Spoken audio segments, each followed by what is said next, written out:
예수님의 부활을 축하하며 예배 자리에 나오신 여러분을 주의 이름으로, 부활하신 주님의 이름으로 축복합니다.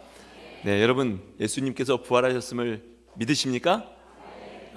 예수님께서 부활의 첫 열매가 되셨던 것처럼, 첫 열매가 된다는 것은 그 다음 열매도 똑같이 열린다는 거죠. 첫 열매가 되셨던 것처럼 우리도 부활할 것을 믿으십니까? 아멘. 그럼 옆에 계신 분에게 예수님 부활하셨습니다. 예수님 부활하셨습니다. 예. 또 나도 부활할 겁니다. 나도 분명히 부활할 겁니다. 네. 우리 부활의 주인 되신 우리 찬양의 영혼들이 하나님께 영광의 박수 올려드립니다. 할렐루야, 할렐루야. 네, 부활의 새 아침입니다. 새로운 역사가 시작이 되었습니다. 예수님의 제자들이 예수님께서 잡히셨을 때 사실은 다 도망을 갔습니다. 겁쟁이들이었죠. 그러나 그들이 부활하신 예수님을 만나고 성령님을 경험한 다음에 완전히 변화되었습니다. 제자들만 변화된 것이 아닙니다. 처음 있던 교회, 예루살렘 교회의 성도들도 바로 부활하신 예수님을 담대히 목숨을 걸고 전하는 그러한 부활의 증인들이 되었습니다. 제가 이제 에즈베리 신학교에서 박사과정을 할 때에 학교에 중국 목사님 두 분이 계셨어요. 두 분이 계신데 두 분이, 한 분은 지하교회 목사님이시고 한 분은 삼자교회 목사님이십니다. 저희는 이제 두 분을 다 알지만 그 두 분은 서로 왕래를 안 해요. 왜냐하면 지하교회의 기밀 같은 것이 혹시 새어나갈까 봐 굉장히 조심조심하게 이렇게 하는 거죠. 그런데 이 중국 당국의 허락을 받은 곳이 삼자교회입니다. 그러니까 레지스터한 철치다, 이렇게 삼자교회라고 이렇게 부르죠. 지금은 삼자교회가 이제 몇 년 전부터 선교사님들을 다 쫓아내면서 문화센터로 많이 바뀌었습니다. 그리고 십자가도 이제 다 내리고 그곳에 시진핑의 초상화를 이렇게 걸어 놓았어요. 삼자교회에서 가르치는, 우리도 종교의 자유가 있다라고 하면서 성경을 가르친답니다. 또 성경을 배워서, 신학교에서 배워서 또 들어가 성경을 가르쳐요. 그러나 절대 할 수 없는 두 가지가 있습니다. 이거를 전하면 너무 이게 파워풀한 거라, 또 이것이 중국의 공산당 체계를 무너뜨릴 수 있는 거다라고 생각을 합니다. 이 두 가지가 뭐냐면, 첫 번째는 부활이고 두 번째는 예수님께서 반드시 다시 오신다는 재림입니다. 그러나 이제 지하교회 언더그라운드 처치는 이것을 믿음으로 성경에 있는 대로 선포를 합니다. 그리고 믿습니다. 왜요? 우리가 이렇게 어려움을 당하고 순교를 해도 우리는 반드시 부활이 있다. 주님께서 반드시 다시 오실 것이고 우리는 반드시 부활할 것이라는 이런 믿음을 담대하게 있는 모습 그대로 선포를 합니다. 이런 믿음이 어디에 있습니까? 오늘 성경 본문에 있는데 14절 말씀 다 같이 읽도록 하겠습니다. 주 예수를 다시 살리신 이가 예수와 함께 우리도 다시 살리사 너희와 함께 그 앞에 서게 하실 줄을 아노라. 아멘. 그리스도인은, 크리스천은요, 십자가와 부활을 믿는 사람이 크리스천입니다. 그런데 우리는, 우리 장로님 기도하실 때도 그런 기도를 하셨죠. 우리가 크리스천이면서 믿음의 삶을 사면서 실제로는 부활이 없는 것처럼, 믿어지지 않는 것처럼 똑같이 삶을 살 때가 있습니다. 우리만 그런 것이 아니죠. 509년 전에 마틴 루터가 종교개혁을 이렇게 시작을 하였습니다. 시작을 하고 처음에는 용기를 내서 시작을 했는데 점점점 이게 목소리를 처음 낸다는 게 쉽지가 않잖아요. 그러니까 힘이 빠져서 막 걱정을 하고 있는 거예요. 그랬더니 그 아내가 어떻게 했습니까? 이런 말을 했어요. 당신을 보니까 하나님이 죽으신 것 같아. 하나님이 돌아가신 것 같아. 무슨 말이야? 하나님이 돌아가시긴, 당신을 보니까 하나님이 없는 것처럼 이렇게 걱정하고 있는 거야. 당신은 부활신앙이 없는 것 같아. 믿음이 없는 것 같아. 아내의 말 한마디. 그 이후로 루터가 깨닫고요, 하나님께 모든 근심 걱정을 맡겼답니다. 하나님은 살아계시지. 예수님은 부활하셨지. 반드시 다시 오실 거야. 우리가 예배 자리에 나올 때마다 실은 많은 이제 버거운 짐, 무거운 짐들을 가지고 옵니다. 기도 제목들을 가지고 옵니다. 우리 이렇게 표현하죠. 십자가 아래 우리의 보따리들을, 우리의 기도 제목들을 다 한 가지 한 가지씩 내려놓습니다. 그런 다음에 다 마치고서 돌아갈 때는 어느 때는 주섬주섬 또 다시 담아요. 그리고 이것을 다시 싸가지고 다시 가서 또 걱정을 하고 염려를 하는 거예요. 부활의 능력을 드러내는 삶을 살고 있는지 아니면 부활의 능력이 없는 삶을 그런 살고 있는지 우리를 돌아보아야 합니다. 그런데 사실 이렇게 말하기가 어려워요. 왜냐하면 우리의 삶이 어렵거든요. 힘이 들거든요.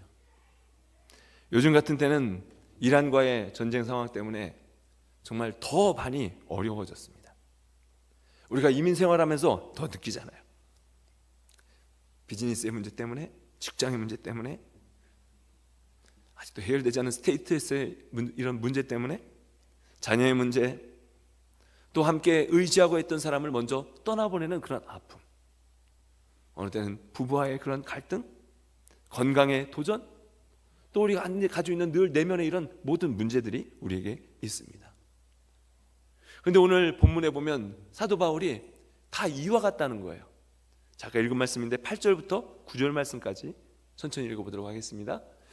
우리가 사방으로 우겨쌈을 당하여도 쌓이지 아니하며 답답한 일을 당하여도 낙심하지 아니하며 박해를 받아도 버림받지 아니하며 거꾸로 뜨림을 당하여도 망하지 아니하고. 아멘이죠.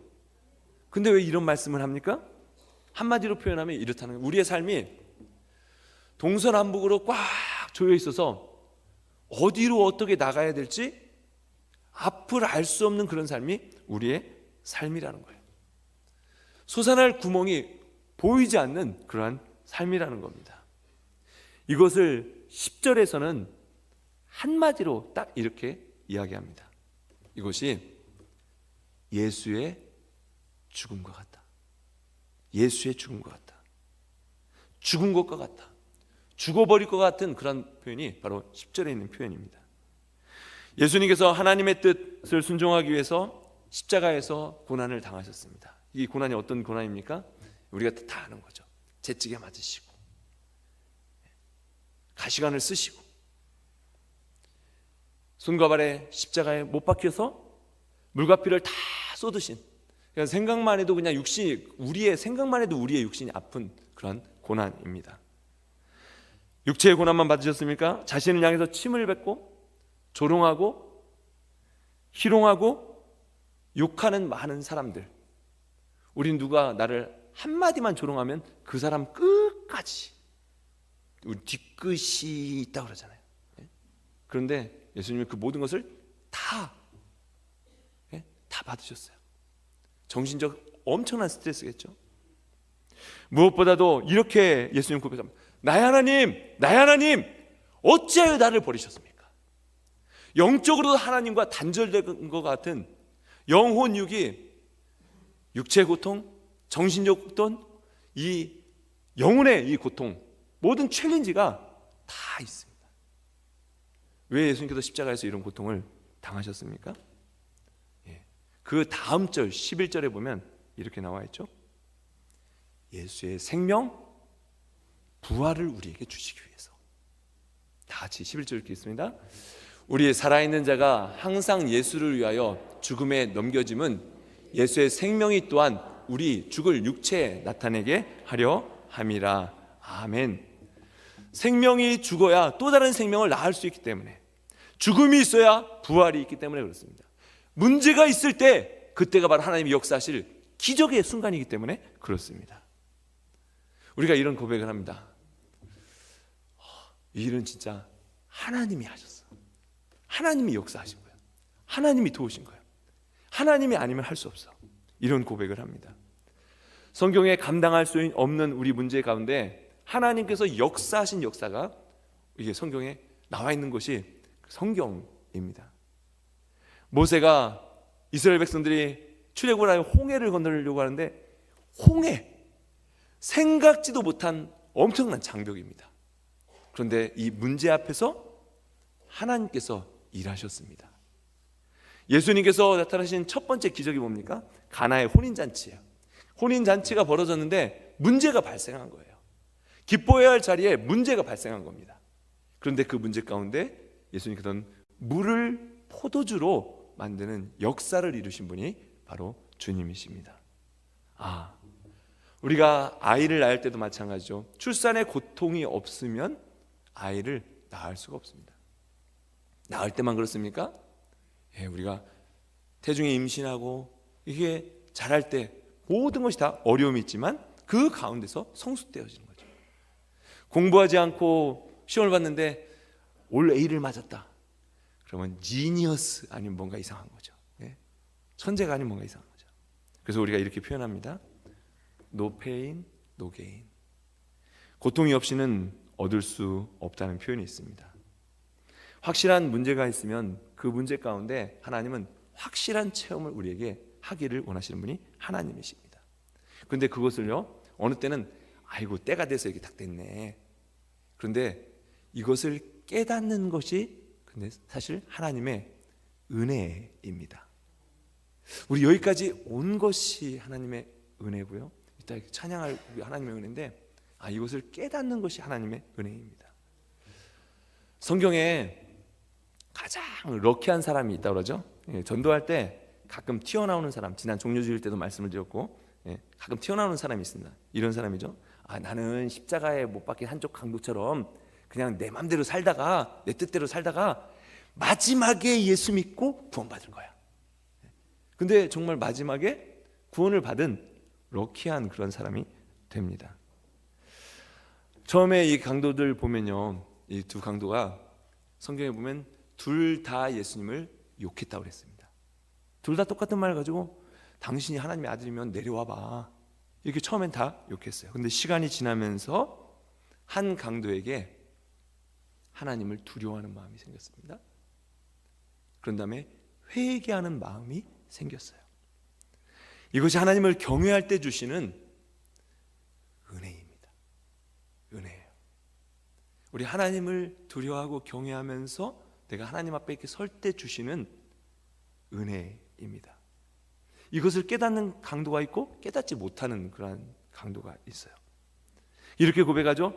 예수여, 당신이 하나님 나라의 통치자 같은데 당신의 나라에 임하실 때 나를 기억해 주세요. 깨달은 다음에 예수님을 누구로 고백합니까? 나의 왕으로 고백합니다. 당신의 나라에 임하실 때, 당신의 나라에 임하실 때 나를 기억해 주세요. 이 강도의 인생 중에서 십자가형을 받기 전에는, 어려움이 있기 전에는 예수님을 몰랐습니다. 혹시 들었을 수도 있어요. 생활하면서 예수님께서 3년 동안 이렇게 갈릴리와 유대 지방을 다니면서 예수라는 사람이 기적을 행하면서 능력을 행하면서 다니더라라고 들었을 수는 있는데 받아들이지는 않았습니다. 그런데 인생의 죽음의 문턱에 왔을 때 예수님을 만나고 믿음의 고백을 마지막에 합니다. 마지막 어느 때요? 고통 가운데. 그런데 이 고통 가운데 드리는 고백, 은혜의 고백이죠. 이것이 구원을 이룹니다. 하나님의 은혜가 아니면 안 되는 일이에요. 누가복음 23장 42절 말씀 이렇게 고백합니다. 다 같이 읽겠습니다. 이르되 예수여, 당신의 나라에 임하실 때에 나를 기억하소서 하니. 이때 예수님 뭐라고 하십니까? 오늘이 바로 구원의 날이다. Today is the day of salvation. 오늘이 바로 구원의 날이다. 주님, 당신의 나라에 임하실 때에 이렇게 나를 기억해 주세요. 아니야, 네가 이렇게 고백을 하고 나를 구주로 영접하는 이 날이 바로 구원의 날이다. 여러분, 언제가 부활의 날입니까? 언제가 구원의 날입니까? 저와 여러분에게 오늘이 구원의 날이 되시길 간절히 바랍니다. 우리 옆에 계신 분에게, 당신에게 오늘이 구원의 날입니다. 뒤에 계신 분에게도 당신에게 오늘이 구원의 날입니다. 왜 그렇습니까? 우리의 인생 가운데 사라진 꿈과 죽었던 꿈들이 주님께 드렸을 때에 다시 살아날 때, 이것이 구원의 날입니다. 우리의 상처와 아픔, 모든 문제를 주님 앞에 내어놓았을 때, 주님께서 다시 살리실 때, 이것이 바로 구원의 날입니다. 그러면 우리가 이 구원의 날을 구체적으로 어떻게 부활의 능력을 어떻게 체험하면서 살아갈 수 있을까요? 2018년에 하나님의 부르심을 받은 유진 피터슨이라는 목사님을 한번 들어보셨나요? 예, 수준이 있으셔요. 예, 수준이 있으셔요. 예. 유진 피터슨이라는 책을 여러 권 쓰고 한국말로도 많이 이렇게 번역된 목사님입니다. 뉴욕 신학교에서 이렇게 가르치셨고, 웨체스터 그 와이플레인스 프레스비테리안 교회에서도 한 3년 동안 이렇게 설교를 하셨는데, 그분이 쓴 마지막 저서가 있습니다. 그게 뭐냐면 Living the Resurrection. 우리는 부활을 살아야 된다. 부활을 살아야 된다. 예수님께서는 2000년 전 역사적으로 부활하셨지만, 부활의 능력은 바로 오늘을 사는 우리에게 있습니다. 우리에게 있습니다. 그러면서 이렇게 얘기하셔요. 우리는 부활을 생각할 때 죽음 이후의 막연한 희망에 대해서 생각을 합니다. 그러나 부활은 그 희망만 있는 것이 아닙니다. 여기에서 우리가 세상을 살아가는 태도와 실천을 보여주는 것이 부활의 삶입니다. 그럼 어떻게 살아야 될까요? 그분이 계시는 3가지가 있습니다. 어떻게 부활의 삶을 살아가는지. 첫 번째가요, Resurrection Formation이다, 이렇게 얘기를 합니다. 부활의 삶을 만들어가는 것이다라는 거예요. 일상의 사소한 일들 속에서 하나님의 임재를 발견하는 겁니다. 병이 들었을 때에 하나님께서 회복시키시는 것을 경험하는 삶. 실패한 사람이 다시 일어나고, 가난한 자가 부욕해 되고, 자녀를 구할 때 자녀를 얻게 되고, 죄를 이기고자 할 때 성령님께서 역사하시고, 어리석은 사람에게 주님께 구하였을 때 지혜를 허락하여 주시고, 무능한 사람에게 능력을 주시며, 절망한 자에게 소망을 주시는 하나님을 경험하는 삶. 이런 폼을 만들어가는 삶이 부활의 삶이다 라고 얘기하고 있고요. 두 번째로는 레저렉션 월십이죠. 부활의 예배에 참여하는 삶이 부활의 삶입니다. 예수님께서 부활하신 날이 바로 안식 후 첫날입니다. 첫날, 일요일이죠. 주일입니다. 그래서 제자들과 많은 예루살렘에 있는 성도들은 주일에 모여서 예배를 드렸습니다. 이게 무슨 뜻입니까? 부활을 셀러브레이트 하는 거예요.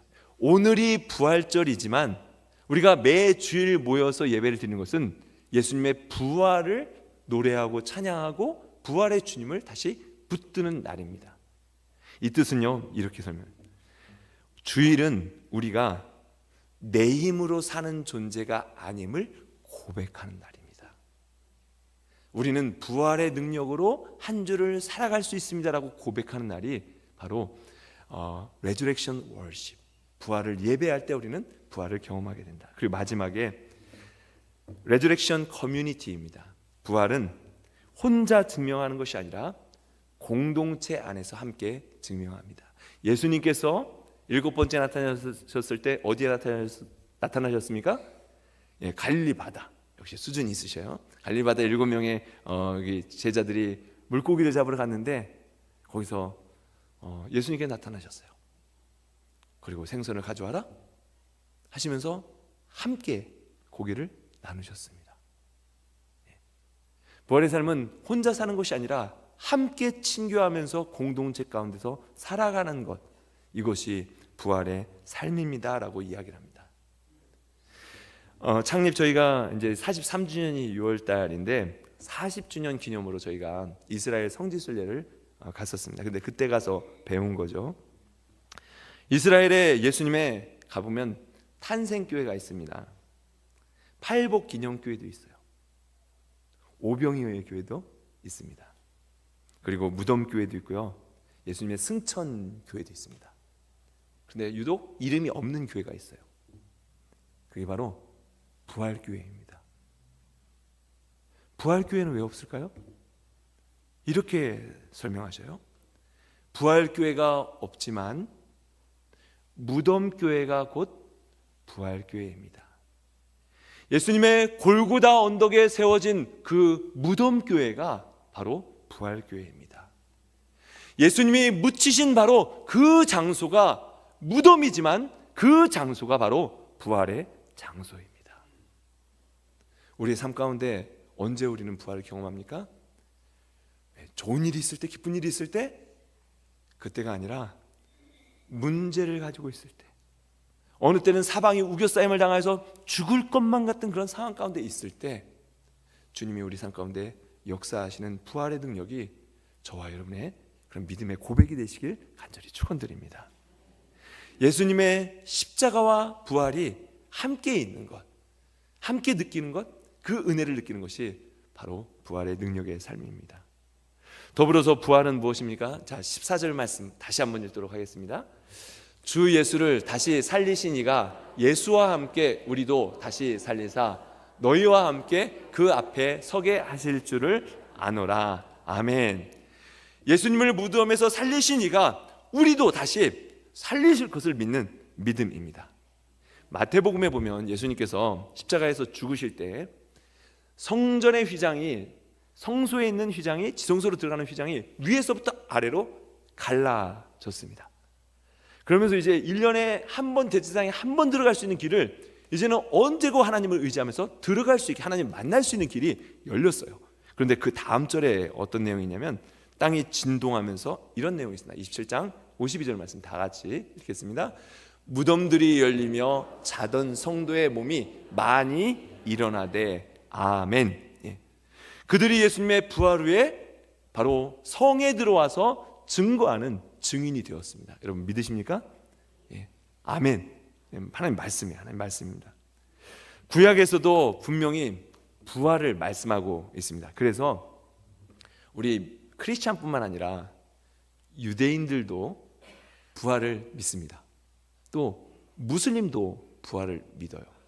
근데 먼 데서 일어날 부활을 믿죠. 우리가 믿는 부활은 분명한 부활이 있습니다. 자, 구약에 어떤 부활이 있느냐? 에스겔서 37장 말씀 다 같이 읽겠습니다. 내 백성들아, 내가 너희 무덤을 열고 너희로 거기에서 나오게 한즉 너희는 내가 여호와인 줄을 알리라. 아멘. 하나님께서 우리를 부활시킬 것을, 그리고 마른 뼈들에게 생기를 부어줄 것을 약속하신 부활의 약속입니다. 그리고 메시아가 오실 텐데 그 인자가 구름을 타고 오리라는, 자, 다니엘서에 있는 말씀 다 같이 읽겠습니다.